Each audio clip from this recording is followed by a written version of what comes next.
I'm Miguel Faus. I'm a writer, director, producer from Barcelona, and I'm in Cannes to connect with producers and financiers and look to, build my next projects, I guess. Yeah, just chilling with people from the industry and talking about the future projects and trying to get them made. So I'm very excited by stories that are character driven and that I feel like I haven't seen. As a storyteller, I came to cinema as a cinephile, so I like to make movies because I love watching movies, and so I want to make a movie that I haven't seen, and I'm excited to see. I think the secret is looking within. For me, it's what's inside you and listening closely to that, and that can be, can feel more like psychological or dramatical, or it can be more just fun. What do you find fun and exciting, and what really drives you inside, and then trusting that intuition and that gut feeling.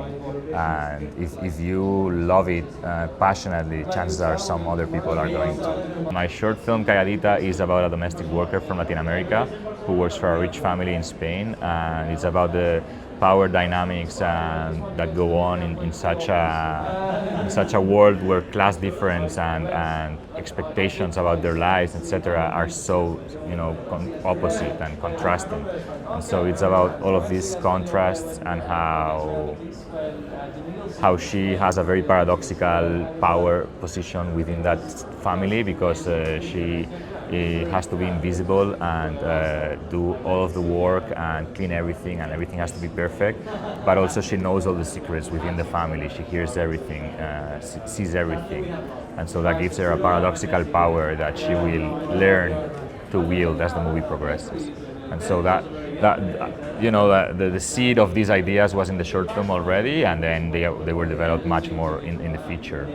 But one thing I could say about transitioning from shorts to features is that for me it has felt very natural, and as a young filmmaker, when I was making shorts, I was very, especially as a screenwriter, I was very scared of the feature film format, let's say, because it felt too big and too long, and I had like writer's block in writing my first screenplays. But then part of that was also all of the rules that everyone tells you, especially with regards to structure. But I'm very much against sticking to the rules, and I personally have felt that features, once I started writing them, they come even more naturally to me than shorts, because I've watched 100 times more features than shorts in my life. So instinctively I know what a good feature is, and so if I can get into do that leap of imagination of seeing not a PDF but a movie, and imagining the movie in my head, then I know what a good structure is instinctively. Yeah, so it was a very crazy journey, how we turned my short film Calladita into my first feature. First, the short film did well. It went to Palm Springs Short Fest and Malaga Film Festival and a few others, and then HBO acquired it for the US, so that was really good.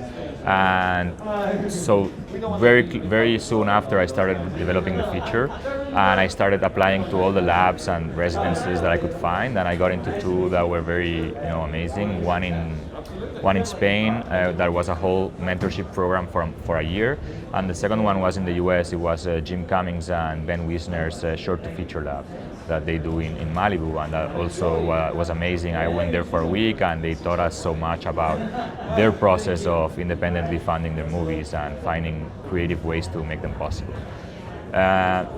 Then fast forward a few months or a year or so, then in the times of COVID, 2020, I had the script ready and I was trying to finance it. This is a Spanish indie film, so in Spain, most of the funding opportunities are limited. They're mostly surrounding public funding and public TVs, and so there's only a few doors that you can knock on. And I knocked on all of those doors as an independent producer.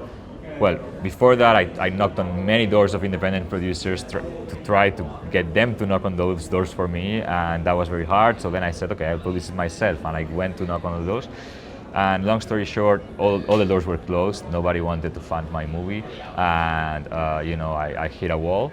But around that time, I had discovered about NFTs and crypto art, and I was starting to get involved with that movement and seeing that it felt like anything was possible inside of that bubble of entrepreneurship and innovation and cool things happening with that tech.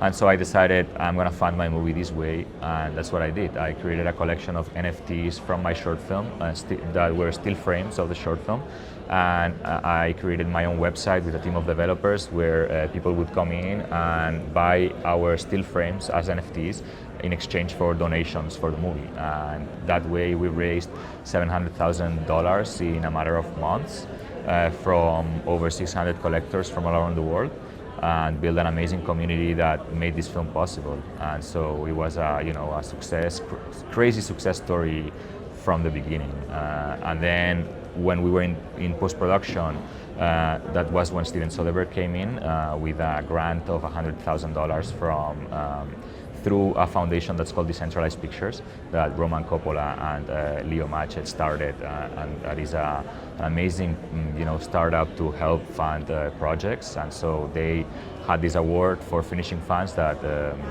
Soderbergh was sponsoring, and we applied, and were selected the winners. And so Soderbergh came in as an exec producer and has helped a little bit with post-production consulting. And yeah, the movie then premiered at Tallinn Black Nights, an A-class festival, and went on to have a good theatrical run in Spain, and earned me a Goya nomination as Best New Director, and was #1 on Netflix Spain. So all around, great success, and we're very happy.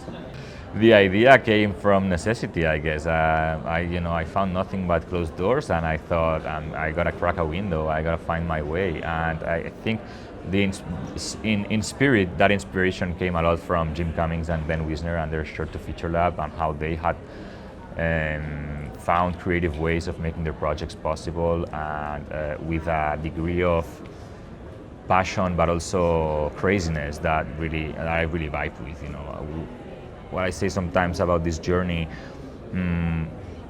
I think as a filmmaker you have to be a little crazy, and you have to believe in your project 300%. And so when all of those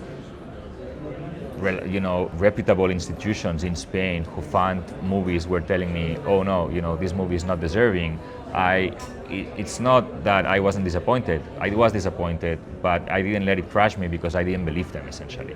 So they were trying to judge me and say, no, you're not good enough, this project's not good enough. And I said, no, you're not right, I'm right, I'm gonna make it, and I'm gonna prove you're right, you're wrong. Yeah, I'm Spanish, and for me Don Quixote is very important, and I think Don Quixote is sort of our saint patron of filmmakers, because of that crazy optimism that we're gonna go out there and make it real no matter the obstacles. Having finished my first feature, I learned a lot about the feature structure, but as I said, not in an engineering way. I don't like to engineer my scripts. It's more like an intuition way. It's more like a jazz musician, if you will. You feel that the beat is right and that the structure is right, more than, in my case, trying to analyze too much. And that I feel I've developed a lot more intuition in that sense, especially from editing the feature as well. I wasn't the editor, but I worked very closely with the editor, and I was there always. And so finding the movie in the edit so much has taught me a lot when I'm writing now my next features, about what works in terms of sequential editing as well, and thinking of, I don't know, features are, they're very open as well. Shorts are more closed maybe. In features you can do a lot of stuff, and I don't know, I'm having fun. And my style, I don't know how it's developed. It's too much of a self-reflecting answer, and I like to create without so much self-reflection, if you will. Write what you know, but then also write what you really love. Write what is really inside you and you need to put out in the screen. Sí, es un cliché que se suele decir, escribe lo que conoces, pero yo diría también escribe lo que amas, lo que tienes dentro y lo que de verdad tienes una pasión ardiente por ponerlo en la pantalla.